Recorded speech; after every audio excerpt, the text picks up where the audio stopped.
So this is another episode of American Country Mountain Mastiffs. Beth, I hope this is answering your question and showing you the proper way to do it. She wanted to know, how do you transition your dog from dog food, which we're gonna say this is, over to eating raw, which is the bones and everything else, but it's a step in the middle that you have to do, because when they're eating this dog food right here, what happens is that they only swallow it. So by them basically just swallowing the dog food, they're not chewing. So for however many years, your dog has never really chewed anything besides the plastic ball, the rope, or whatever you gave him to play with. Other than that, he never really chewed anything. So from this point, we're gonna say, boom. We go here. So with this, we got the ground meat, we got the eggs, we got the milk. So the only thing you're gonna do is just combine all these together. And once you combine them all together to make like a meatloaf and everything else, you give them the eggshell and everything, and just feed it to them. This is probably about 2.5 pounds of meat with the goat's milk or sheep's milk you can use, and eggs. So this is step 2. So once they start eating this right here, it's gonna slow them down from the dog food, because they gotta actually start chewing this. Because when you make the meatloaf, you're gonna pack it down, so they gotta bite into it, and they gotta actually start chewing, so they just can't sit there and swallow it. And then they're gonna get the little pieces of eggshell and everything else that's in there, which is different than the dog food and everything else. And don't forget to add your mineral salt or your Celtic salt that's over here onto the food for the trace minerals.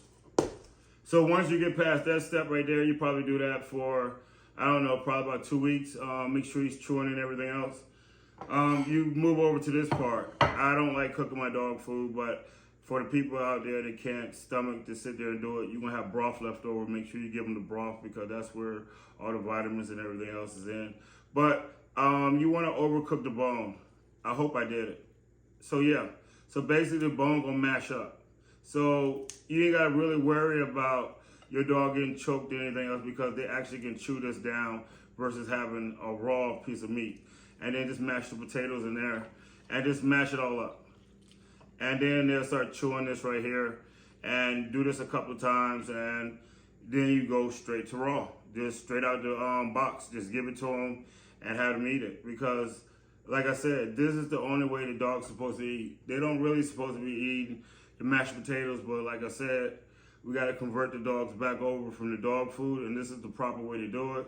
I hope you're learning. So we're going from the dog food to real food, to raw food, to real food, to raw food again. But eventually we end back to where we started, with raw food. This can keep your dog healthy. And don't forget, once again, to add the Celtic salt. I hope this answered anybody's questions. You feel free to inbox me, and if you have any more questions, but I hope this really did it. And actually, you can eat this too. You gotta put the salt on it first.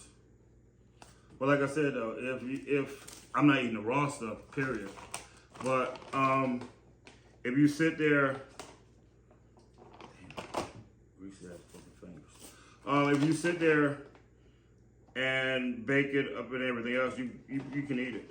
But me, I'd rather for my food to be cooked. So like I said, just sprinkle about a teaspoon over it. Get a little bit of mashed potatoes in there. Instapot it for about 3, I think I did 2.5 hours.